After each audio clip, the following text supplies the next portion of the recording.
Hello, everyone.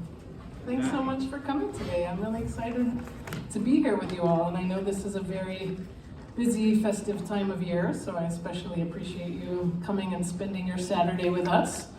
I am thrilled to be here with Shellburne. I will elaborate on who she is and her biography in a second, but I'm absolutely delighted to be here with you and have this conversation.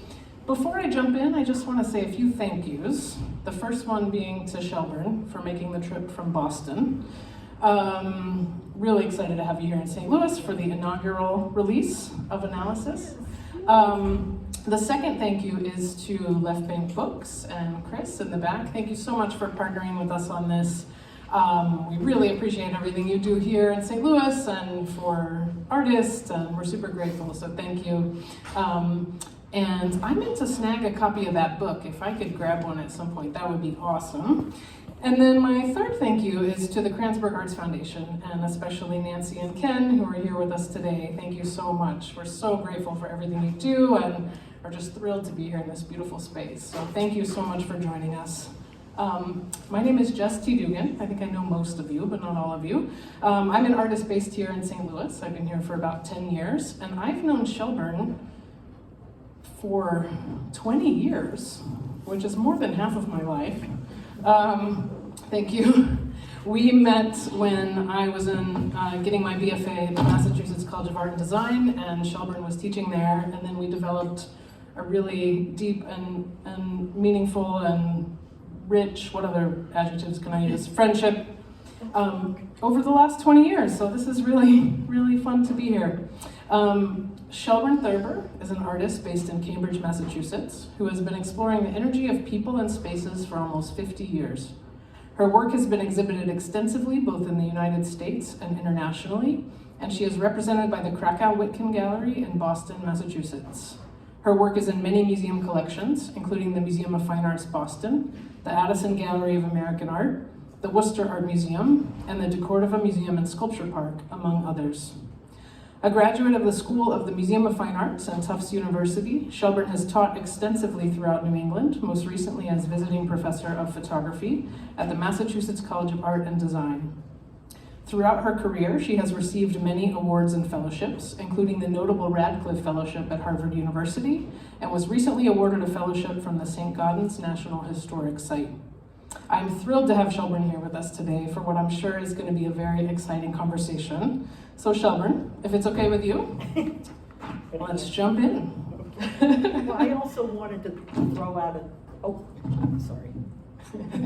I also wanted to throw out a thank you too. I'm thrilled to be here. I love St. Louis, and it just feels appropriate, seeing as how Jess was really the person who got this whole thing started, that I would be having my first event here. I want to thank the Kranzberg Foundation, and I was thrilled to meet Ken and Sally. It's really, I'm sorry, Ken and Nancy. Good grief! You can tell I'm a little nervous.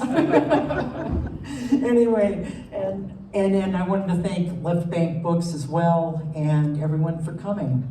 But just to repeat, most especially Jess.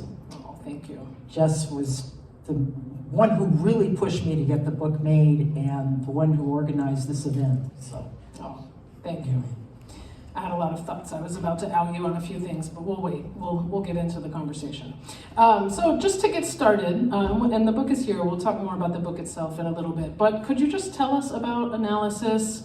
What originally drew you to photograph in psychoanalyst offices, and how did this project begin and come to be?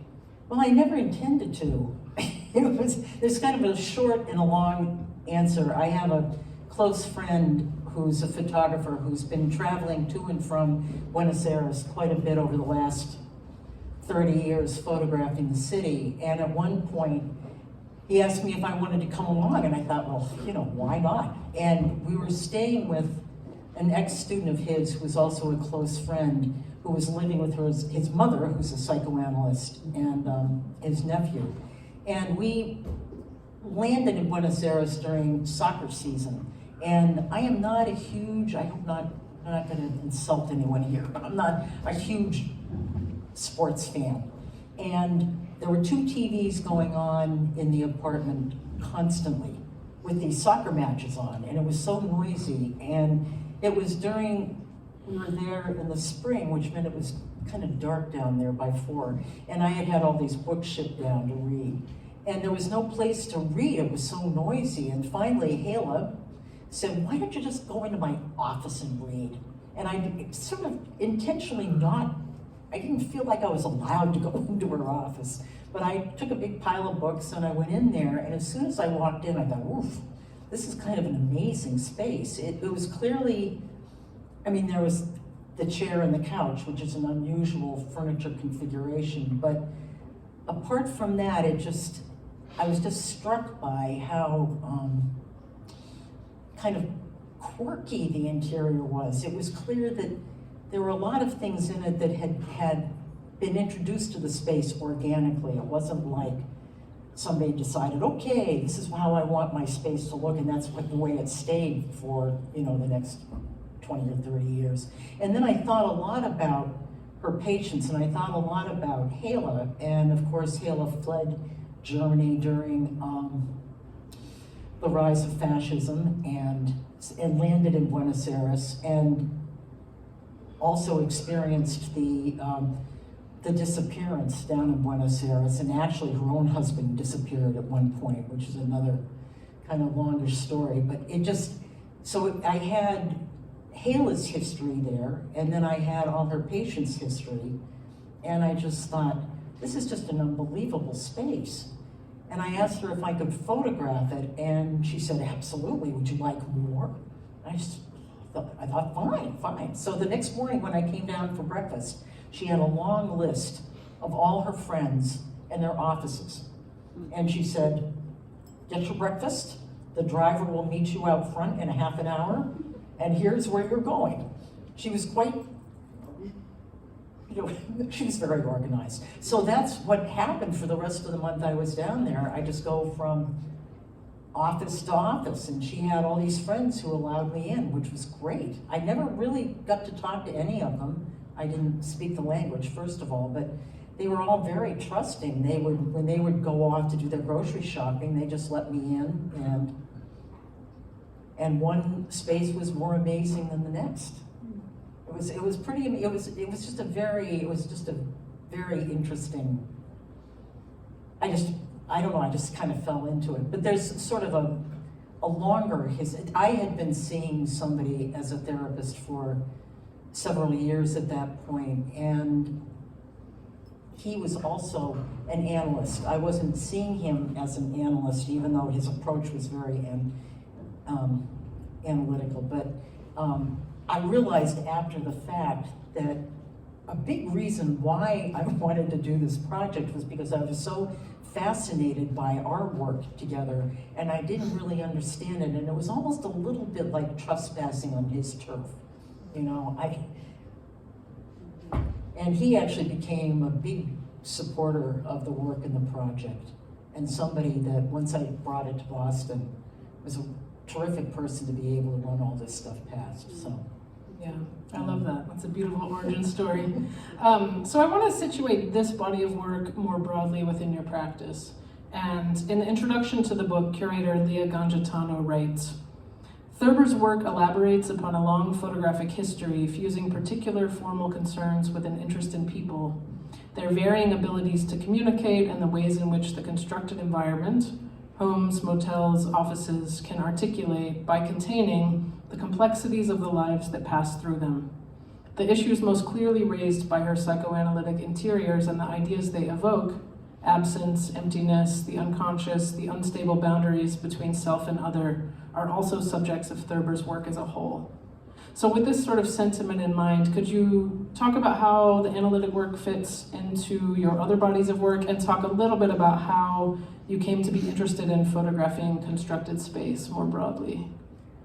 The thing that's really interesting about this body of work is that it's a little bit of an outlier, because normally I'm photographing space that's either being constructed or deconstructed, or it's been left empty for a long time.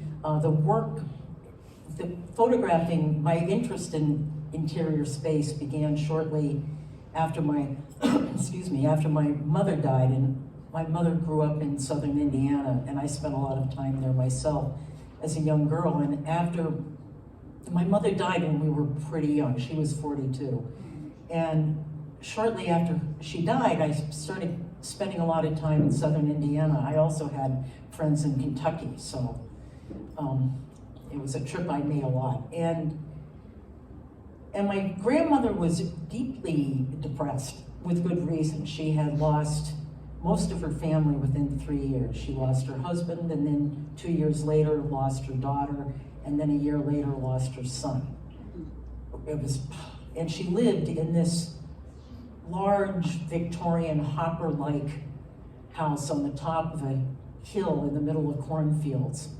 And every time we went out there to see her, all the shades were drawn, and she was just, it was really, at the time, I think I was so, I don't know how I was feeling about my mother's death, but not good, clearly. And it was hard for me to sympathize with what it would be like to lose your husband and 2 children in so short a time. And at some point I started looking around. I wanted to find some evidence of my mother. I was like, where's my mom? Where is she? The house was jammed full of stuff, but there was nothing, no little ragged stuffed animals that had been thrown up on, or little like torn up kids' books, or nothing like that. It was, the house had a lot of stuff in it, but it was very formal. And when my grandmother would go to bed at night, I would kind of skulk around and see if I could find some evidence of my mother, which I never did. But I started to photograph the house at night. And I realized when I got the film back to Boston that it talked about my mother and the way she grew up and her loss better than any kind of portrait could have.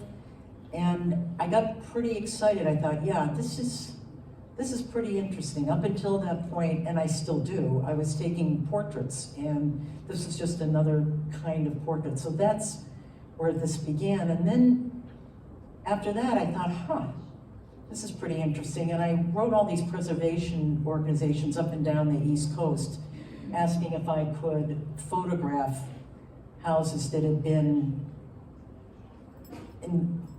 basically been abandoned. And nobody got back to me except for North Carolina, and they said, yeah, you can come down. We got a whole bunch of stuff down here. As long as you don't sue us, if you fall through the floorboards, you're welcome to them. So every month I would get their little brochure of all the properties that they had acquired. And they had a program which was pretty interesting, actually. If you were willing to buy one of these places for next to nothing, the only deal was that you had to restore it to its original condition. You couldn't tear it down and put up, I don't know, a big mansion or something. But anyway, so I spent the better part of 2 years down there, and that was actually really interesting, because they weren't grand Southern manors. They were farmhouses for the most part.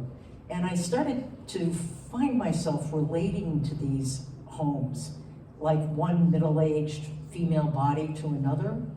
They felt like mothers in a way. And I got very attached to these places, and some of them had a very weird energy, and others were kind of, felt very containing and welcoming. There was one actually that I really wanted to buy, but it was in the middle of nowhere, and it was surrounded by some, I don't know, some stuff that made me nervous, like buildings with satanic stuff sprayed all over the side, and and yards full of snarling dogs. And I thought, well, the house is terrific, but I'm not sure about the neighborhood. So, but the house itself was pretty incredible. They were all amazing, and I did a lot of work down there, and that body of work really had much more to do with the loss of my mother. All the ideas about loss and grief and everything else. I mean, when it came to the analytic interiors, I was so accustomed to photographing things that were empty that I got into these analytic interiors, and I felt like I'd walked into Grand Central Station. I mean, all of a sudden I was like, whoa! had the presence of the analyst, and then I don't know how many patients, and then all the little kind of knickknacks. Some of the offices were very spare, but a lot of them, I found myself intrigued by the objects. And much of the time when I would walk in, that's usually what I would zero in on. There'd be, like, I don't know, a lamp that struck me in particular, or paintings, or That's a perfect segue to the next question, and I'm going to revisit some of those thoughts about the energy of space and loss, and we'll come back to that in a few minutes. But I'm interested to talk about your process with the analytic pictures, kind of beginning with the emotional and psychological aspects. So, like, once you gained access to an office, what is your process when you go in? Do you enter it with the analyst, without the analyst? Do you spend time feeling the energy of the space? Do you have a certain visual process? What is that process like?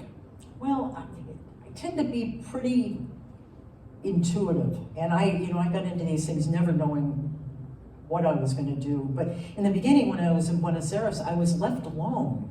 So, and I never got to talk to anyone except the maid, the person who let me in. But so then when I got to Boston, and I decided that I wanted to continue the project there, that was a slightly more difficult process.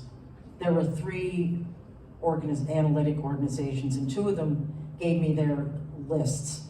And the big one, BIPSI, Boston Psychoanalytic Society and Institute, was the head of the institute at that point was reluctant to give me the list. And it was only because I had worked with a couple of analysts who belonged to these other organizations as well that I managed to, who kind of fought for me and got me the list and got me in. But anyway, so when I started photographing, the first office I photographed in Boston, I was a little nervous. I thought, oh boy, I'm taking up a lot of their time, and I had a box of prints, and I said, I just don't want to get in their way. So I walked in, and I threw the box of prints in front of the analyst and said, listen, it's not going to, I'm not going to get in your way, here, take a look at my prints, and, I'm just going to get set up. And he looked really unhappy. And he said, well, we don't get to talk? And I said, oh, okay, that's pretty cool. So it was great. So we sat down, and we ended up spending like 2 or 3 hours talking and photographing. It was great, and I realized I felt a little looser at that point. I realized that I'd been a little nervous about taking up time and getting in the way. And then after that, once I finally sent out letters to all the people at BIPSI, and I would say that, I got something like 200 responses. Many of them didn't want to have their offices photographed for reasons that I completely understood, but they were more than willing to talk to me. So sometimes I go to their offices and talk, sometimes we talk on the phone. The person who headed up BIPSI, who didn't want me to get the mailing list, was very clear about the fact that she was suspicious of me and didn't really understand why I wanted to do this, and wrote as much. She wrote me a letter and said, I find this deeply disturbing, and I don't understand why you want to do it, and unfortunately the rest of my membership is not in agreement with me, but you're not going to get to photograph my office. So I immediately marched this letter off to my therapist. And I said, do you know this person? So he talked me down. He said, she's actually an amazing person, and get over it. But it was pretty interesting. But so after that, it was very mixed. Some people were very concerned about their privacy, were concerned about their patients' privacy. The person that I saw, we argued for 2 years before he would let me photograph his office. It was a constant source of friction. Finally, he let me photograph it, but then, under pain of death, I was not allowed to show these pictures. So, I thought that was really interesting. He wanted to see everyone else's office, but, whatever. I thought it was pretty amusing. But anyway, I was really struck by how warm, for the most part, how warm and open and interested all the people that I worked with were, whether they let me photograph or not. So then, when I would go into an office, depending on how much time I had, almost immediately I knew what I wanted to do. It was very weird. It was kind of like, oh yeah, that. And if I had, so that would get, whatever that was, would get photographed, and then if I had time, I'd kind of photograph around it, but. Yeah, that's great. I'm curious, did his portrait make it into the book? Who's? Your therapist. I told him, he's You no promised. Okay, I He's didn't know if there was an no. agreement made. Well, Yeah. there was, no. Yeah. He's no longer with us, but I made a promise to him, but I did do something. He said, and I don't want to be acknowledged. If you're going to acknowledge me, but I thought, oh God. So I've got a picture of my view out his office window, which I put in the very back. So, what's he gonna do? Yeah. That's great. So we have some folks here from the analytics side, but we also have some folks here from the art side of things. So I was curious if you could talk about your choices in terms of, technical and formal choices around the photographs. So most of these were made with medium format film with a Hasselblad, correct? In natural light. So could you talk a little bit about those choices? I know in other photographs you've worked in black and white, you've used different kinds of cameras. So how did the particular formal choices affect this work in these photographs? Well, it just, the square format felt right. And I like to work with the square format anyway, but I sometimes work 3x2 as well. But there's something about the square that's very contained, just a little bit claustrophobic. But it's a very intimate space, I think, and so that seemed right. And then they had to be in color because I wanted to separate them out from the very famous pictures of Freud's office before, well, he had actually fled Vienna at that point, that were taken by Engelmann. So I felt like this is, I didn't want these to feel like they were, these are very present in the moment today. So that was the main reason. And also they weren't all shot, I tried to use natural light as much as I possibly could, but a lot of the time there was fill, just because they were too dark.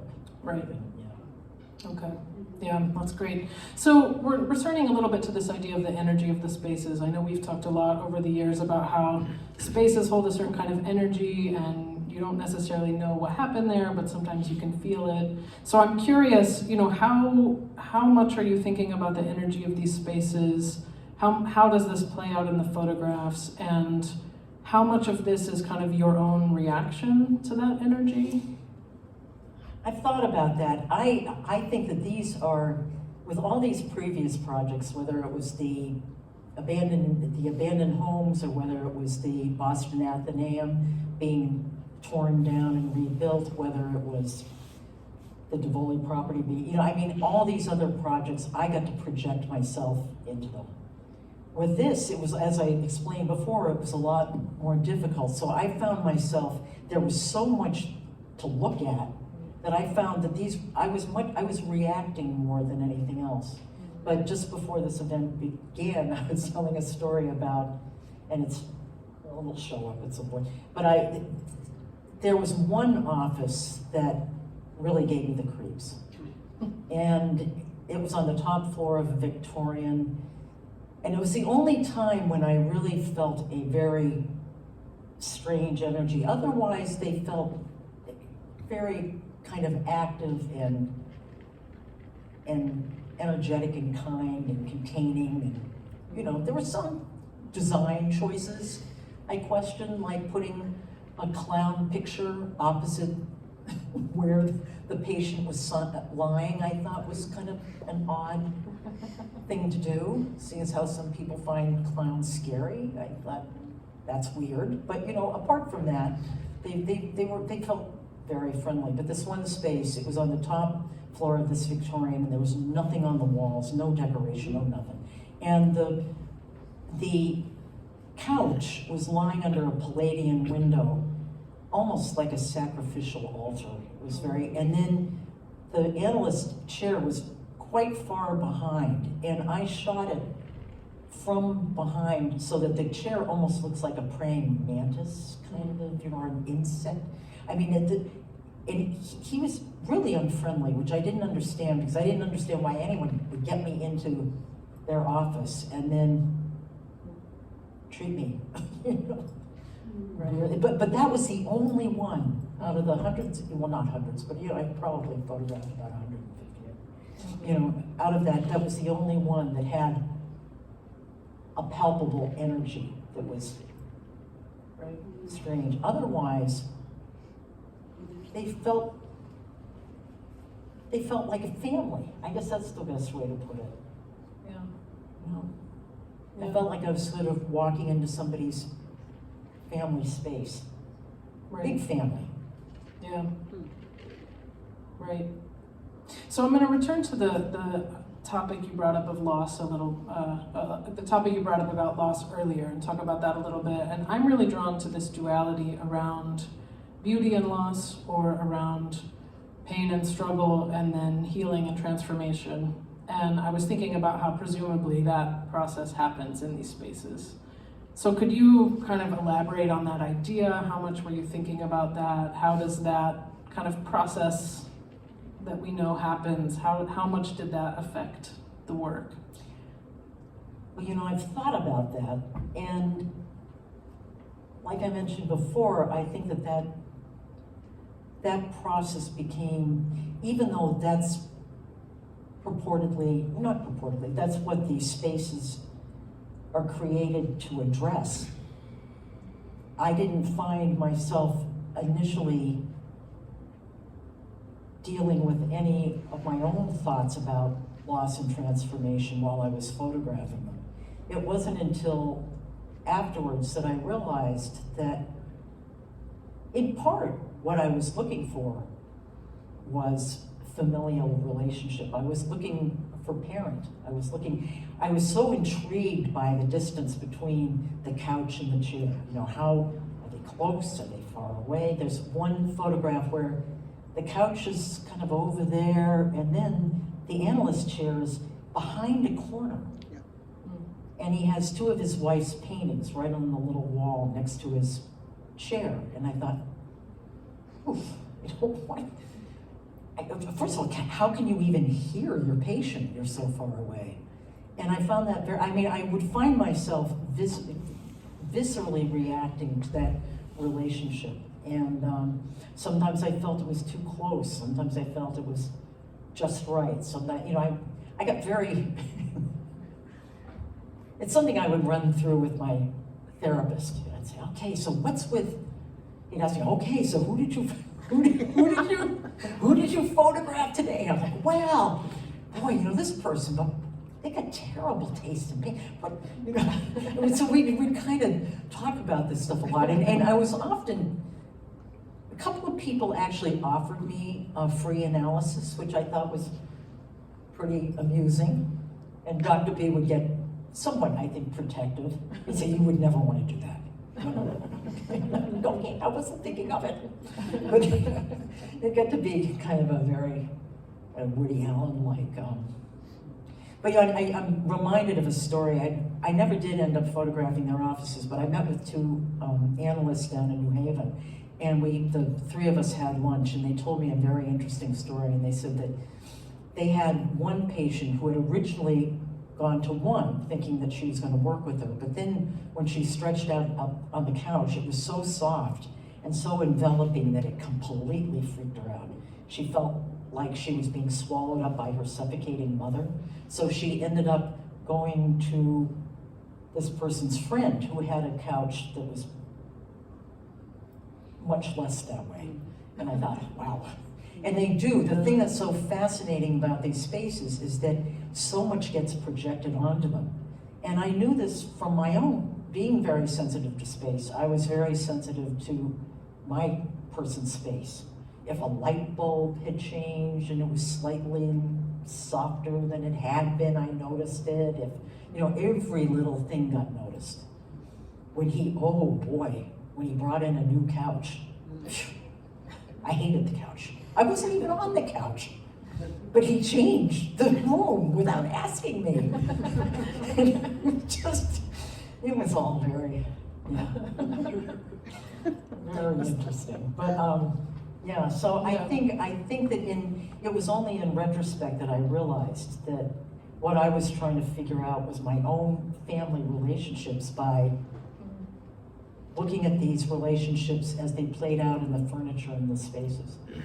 That's interesting. Yeah, so you mentioned a little bit of your process connecting with analysts. I'm curious if you have any more amusing stories about particular analysts, because the audience seemed to like those. But I'm also curious about, what has the response been so far from either the specific analyst whose offices you photographed, or more broadly as this starts to make its way in the world? How has the analytic community responded to the work? Well, I think it's interesting because I've gotten to know a lot of these people well. I mean, the woman whose office is on the cover is a very close friend of mine, and she's quite elderly now. She's actually offered to give me her couch, which at first I thought, what am I gonna do with it? And then my sister-in-law said, take it, just take it. If you ever have a show, you can put it in the middle of the room. I said, yeah, you're right. I think that they were really, the sense that I got was they liked having an opportunity to talk about their experiences and have their rooms. The ones who didn't want their offices photographed were very clear about that, and so that wasn't even, it wasn't even an issue. I mean, I think that the response overall was really good, and they liked having the pictures, and also a lot of these people now have moved on. Many of them have died, and many of them have moved on to easier places to live, assisted living places or apartments or something like that. So they like having pictures of their spaces because they had spent so much time in them. Right. Yeah, that makes sense. So let's talk in sort of conclusion of the formal part of the conversation before we open it up to you all. Let's talk a little bit about the book itself, which is here. It's beautiful. It's big, as we've been talking about. It was just published by German art book publisher Kara Verlag. It has more than 75 photographs in it. I'll hold it up here in a second when you're talking, and a few texts, which are really lovely. But, what was your process for making the book? Sort of why a book now? What are your hopes for the book as it makes its way out in the world? How is the book different than an exhibition? Let's talk about this as object. Well, I wanted, when I came back from Buenos Aires and realized that I had something that was pretty interesting, I applied for a Bunting Fellowship at the Radcliffe Institute at Harvard. And that's where I completed the project. That's when I sent out all those letters to the analytic organizations and stuff. And one of the things that Radcliffe did for its fellows is that it connected them with publishers. And so I had hoped to get this book published at the time. Mm-hmm. I didn't realize that it was going to take me 23 years. Oh. Yeah, and it had gotten to the point where I would walk into therapy and Dr. B would say, okay, so, oh boy, my father, blah, blah, my brother is driving. It's like, forget it. What are you doing about the book? Every time I'd walk in, the book. He finally made a deal with me. He said, because he moved offices at one point, that's another whole story.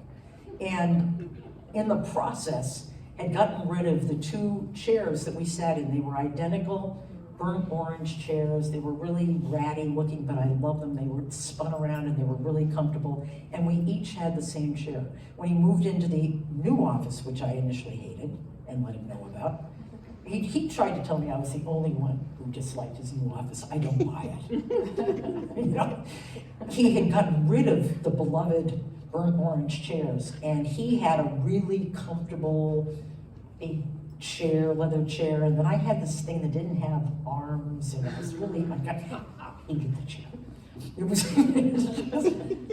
and he said, okay, I'll make a deal with you. You get this book out, I'll give you your old chair. I said, okay. So then I continued to work on it, but it was hard. I mean, MIT expressed interest, but then they told me that, well, the only way they would do it is if I photographed psychoanalyst offices in every major city in the world. I said, sounds good to me. Gotta give me some money to do it. And also I realized that that really wasn't the point.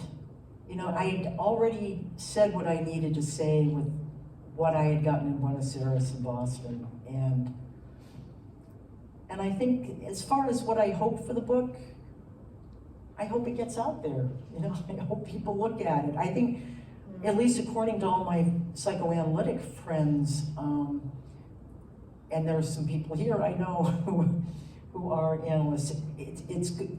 Psychoanalysis is going through some difficult times. And, you know, all the cultural shifts and changes that we're going through in the society at large those same changes are getting played out. And I think that many of them aren't sure where it's all going to end up. And I think that many in that community are happy to have this book and have the text to go with it. Yeah. So I don't know. I don't know that it's a topic that's going to appeal to everyone, but I hope that the energy of the photographs comes through, even if these interior configurations seem strange at first glance. But yeah, and here we are launching it. And here we are. Well, thank you so much. I think now is a perfect time to open it up for questions or comments. Would love to hear anything and everything from you all. And thank you, Shellburne. Thank you. I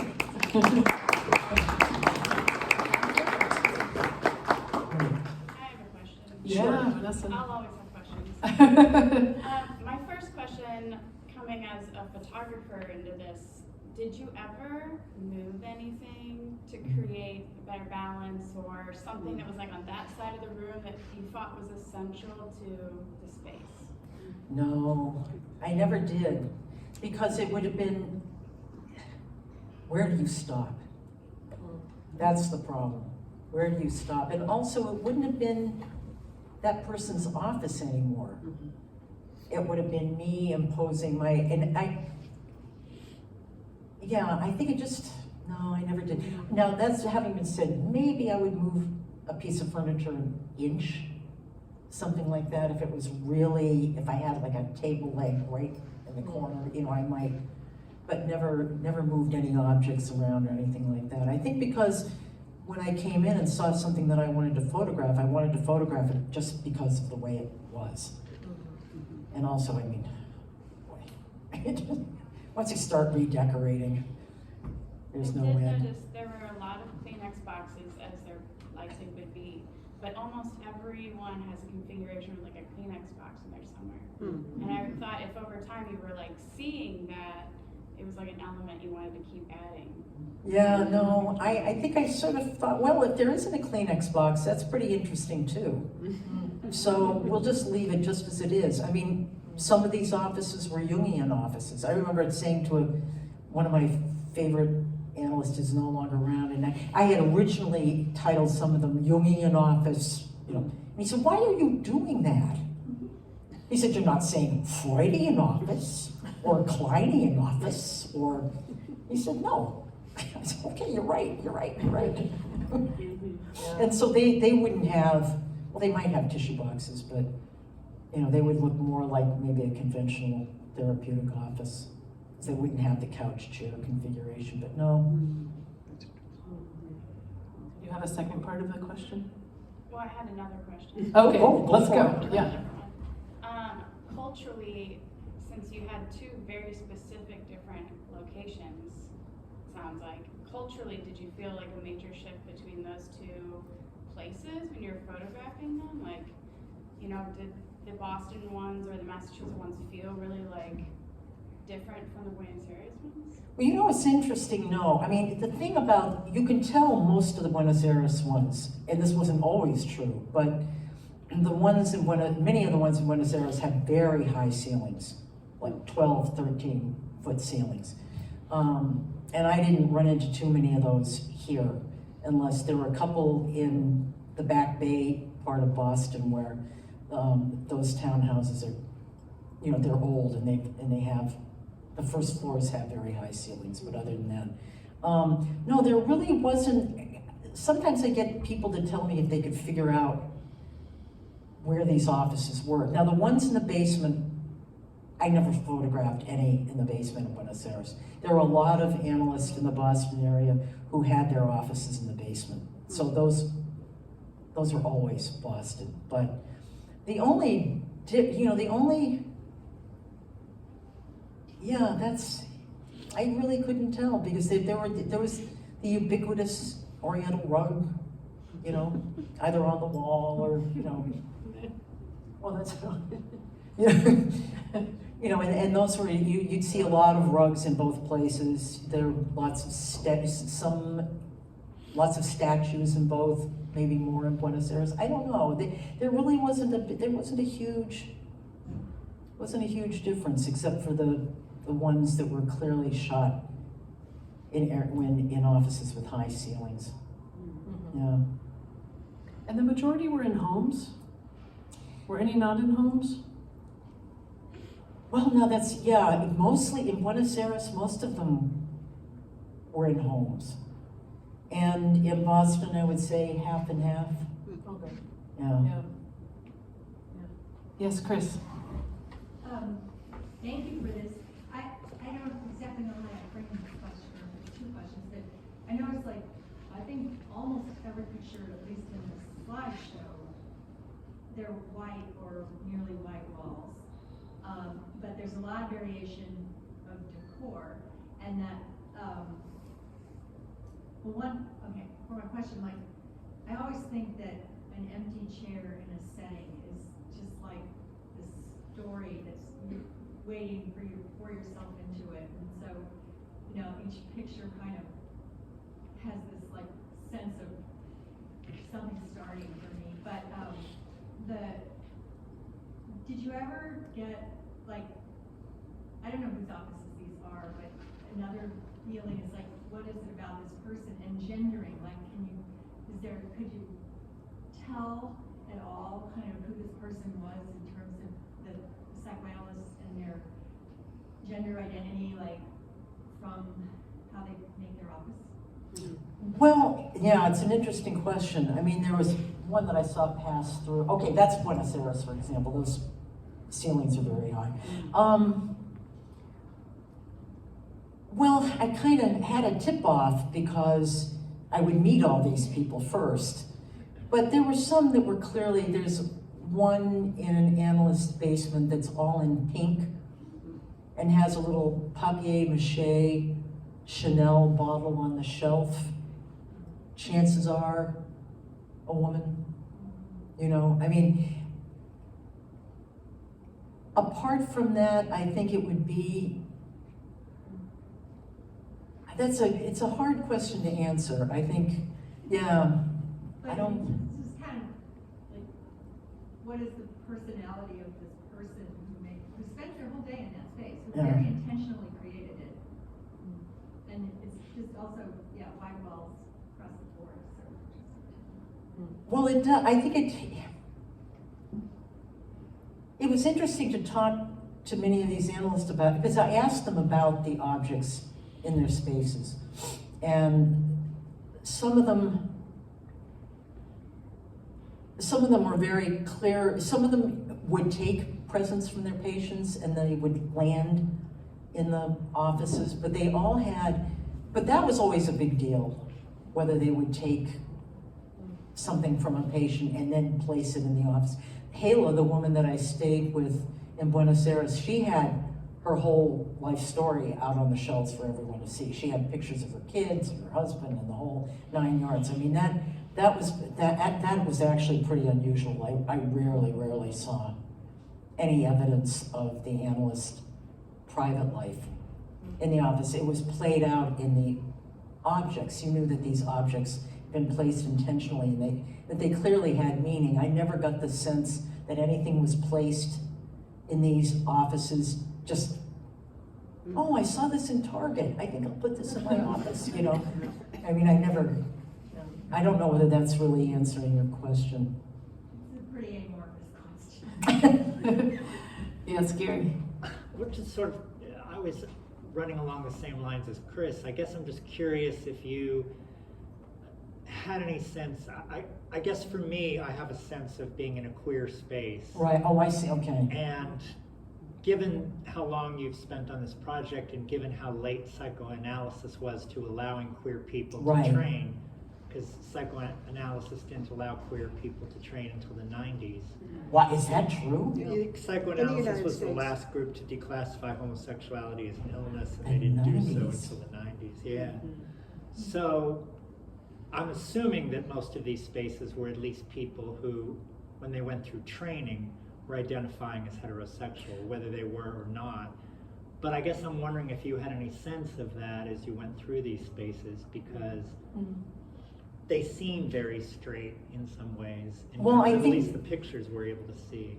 Yeah, I think they were, I mean, that's interesting, you should say that. I mean, now that I think about it, there was one analyst whose office is represented by 2 or 3 pictures. I loved his office. And he was very clearly gay. And, you know, but whether the space would indicate that, I don't know. You know, I mean, I'd be curious, you know, but I think you're absolutely right. Most of the practitioners, I would say, were probably heterosexual.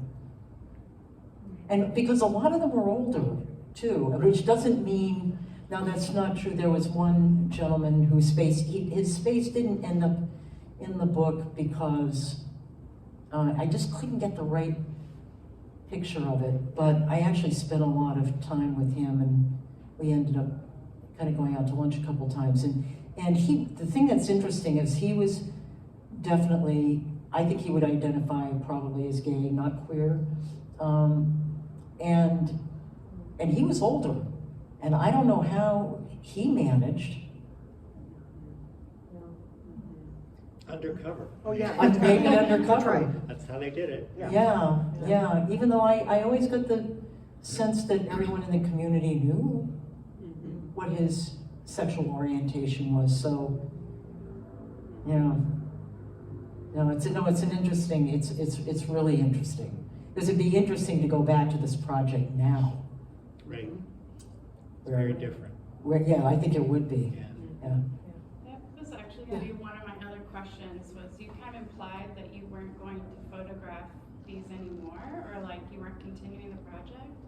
But it also sounds like you're going to learn so much about what you did by looking back at this book and experiencing it with everyone that's seeing it for the first time. Do you think you'll continue photographing the series? Well, you know, here's a whole new, it would be interesting to get back into it now to see how much these spaces have changed, if they have, seeing as how the community's changed, or at least the community's attitudes towards certain groups have changed.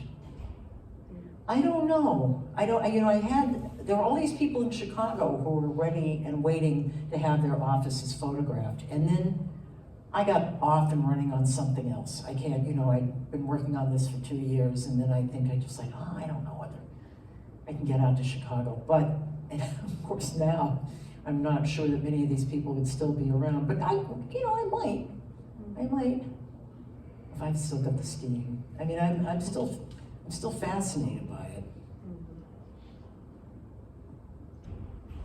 Oh, yes. Yeah.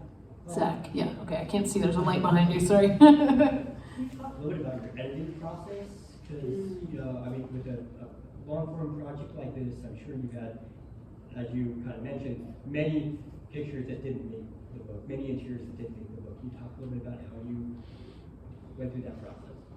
Yeah, I think it was really a pretty simple process. There were my favorites. Basically what I had, they got either green, red, blue, or yellow dots. And immediately I could remove all my favorite ones. I knew that they were gonna go in. And then there were my second favorites that I thought would mix well. You know, I wanted to make sure that there was a decent representation in terms of the way the pictures looked, the way they sat next to each other. I mean, once I got a rough edit, I had another stack. And sometimes I pulled things out and put things in that maybe weren't my absolute favorites, but I felt that they worked better in the book with the other pictures. Did you do that solo, or did you have help with the editing? I did it pretty much solo, but at the very end, the person who was helping me print the match prints, I've been working with him for so long. If I was really stuck, I'd say, okay, if I just couldn't make up on my mind, I'd say, okay, Ken, what do you think? I'd say, put that one in. I'd say, okay, fine. You know, I just got to the point where I didn't,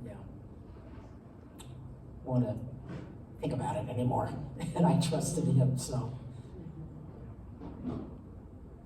Yes, Ken? You know, fast, some of the pictures only show the chair and not the couch.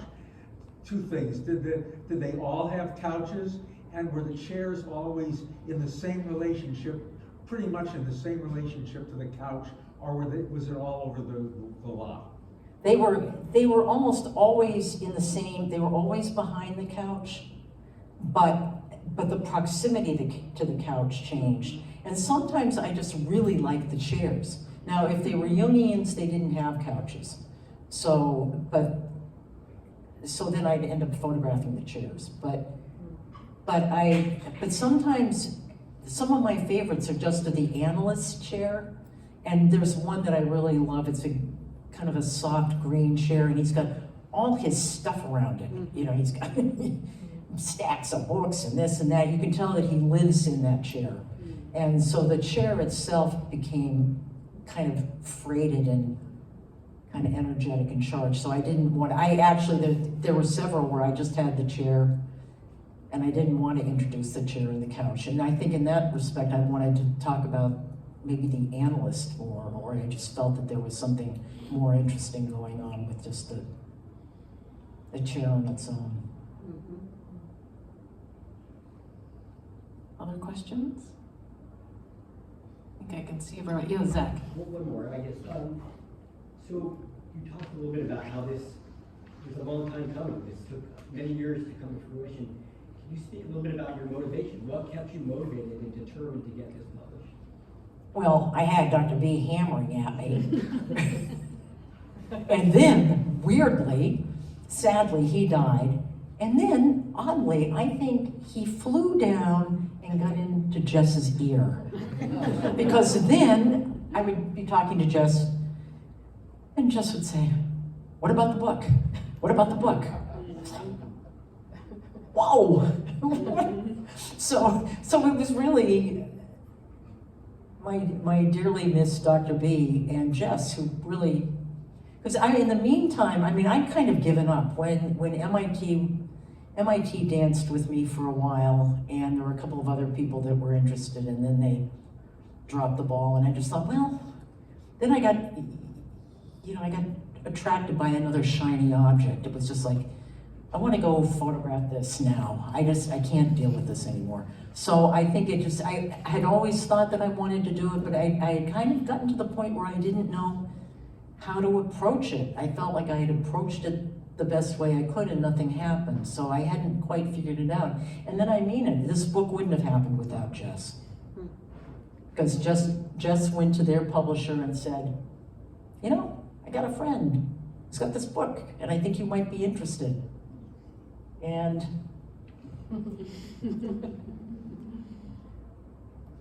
it helps to have good friends. Let's put it that way. It's really true. No, I don't think it would have happened without you. So that was terrific. So I sent the PDF off to Kara Verlag, and they said, well, you know, somebody else did a book on this. Yeah. I said, yeah, but it's not going to be as good. So, and they jumped on it, which was great. Yeah. Yes. I am an analyst, so it's there's a lot of I find looking at the images, it's so pleasurable to see other people's offices. You know, I mean, we don't see each other's offices very often. I mean, when we kind of get together and stuff, it's often in a public venue, or we meet for coffee or lunch or something. So we don't see each other's spaces. And, you know, the intimacy, you capture so beautifully the Oh, thank you. intimacy of these settings, you know. And there's an evocation, I think, of who's not there. You know, I mean, it very much, you know, the question about one of the things I'm noticing as we're seeing the images over here is whether or not they leave the tissue on the couch when you come in to take the photographs. Some of them are, it's absent. But whenever, for most of us, whenever anybody lays on the couch, we put down something, you know, kind of the antimacassar kind of thing. And some of them have that on there. And I wonder if they're doing that waiting for an analysand, and that's for them, the next person coming in the office, or are they always have a tissue there, whether or not the next person coming in is coming in to use the couch, because all of us, for the most part, do psychotherapy and analysis. Right. And of course, you know, it always seems to me, frankly, I've been in people's offices occasionally, and one person in particular, a colleague of mine, who I came into her office as a, you know, I'm there for whatever reason to talk about something, and she had a tissue on the couch. And I was not coming there to lay on that couch. And it seemed to me at the time that this was so intimate. And why was she doing this? It was the couch was prepared for the person who was going to lay on it. I always put I use dish towels, I don't use tissues. Good. But I put those down right before the person is coming in. And it's for them, it's a specific thing. And so, you know, it's so interesting that you captured some tissues on the couch, and how is the analyst thinking about who is coming here, who is this for, and sometimes you have to make things a little bit different for one person versus the next, you know? But the work is quite lovely. Thank you. That's really interesting. You know, there was one analyst that I got one of my favorite pictures is of her office, and she had a red pillow paper protector to match her decor, which I thought was pretty amazing. Mm-hmm. And she was also somebody who, as I was photographing, was picking the pills off my sweater. And somehow I made a connection between the fact that she was inappropriately picking at my sweater and this very strange red pillow protector, which I think it was red to match the amaryllis in her. It was the most controlled space I have ever seen in my life. Everything was just, and I have a feeling that it's always that way. And one of the things that's interesting is that with some of the older analysts, they didn't put down pillow protectors. Ever, or they didn't have them in there when you were there? Well, you know, that's a good point. Right. That's a good point. Because Freud and the people at the beginning had, what they would do is they would, and if you see Freud's couch, you know, he doesn't have anything down there, but he would have a separate pillow for every patient. And that there was your pillow, right? And I sort of adopted that with my dish towels. You know, you have your dish towel, you know, that nobody else will use, you know. That's pretty great. Wow. I don't know anyone that's wonderful. I'm gonna bring that back to Boston. Well, and then there's just, as you're talking about the people whose offices these are, I keep thinking, well, whose is that one, you know? You know, the other thing that's really interesting, at one point, I would bring these pictures into Dr. B, and he looked at this one office, he said, I know who that belongs to. And I said, because he said, that's Andrea Salenz's, isn't it? And I said, how do you know? He said, it looks like her. Yeah. I mean, it was interesting. I said, oh, you're cheating, you've been there before. He said, no. And he said the same thing you did. He said, oh, we never go to each other's offices. Yeah, so I think that's another thing, is I think that the community was really interested to look at these pictures Oh, and people will be. Yeah. look at each other's, yeah. Yeah. there's no doubt. That's great. That's a great point. I love the pillow. Analytic porn. Basically, Oh, that's that's so what you good. published, is analytic porn. Why didn't I have that title? That should have been Oh, the title. That would have been so much better. Well, when we bring the show to St. Louis, that's what we'll call it. Any final question? That is sort of a perfect place to end, but I want to make sure I don't skip anyone. Any final questions, thoughts? No, we're good. Okay, so Shellburne will be signing books with Chris in the back if you'd like to get one. And thank you all so much for coming. It's been so delightful. Thank you, Shellburne. Thank you, Kranzberg. Thank you, Left Bank.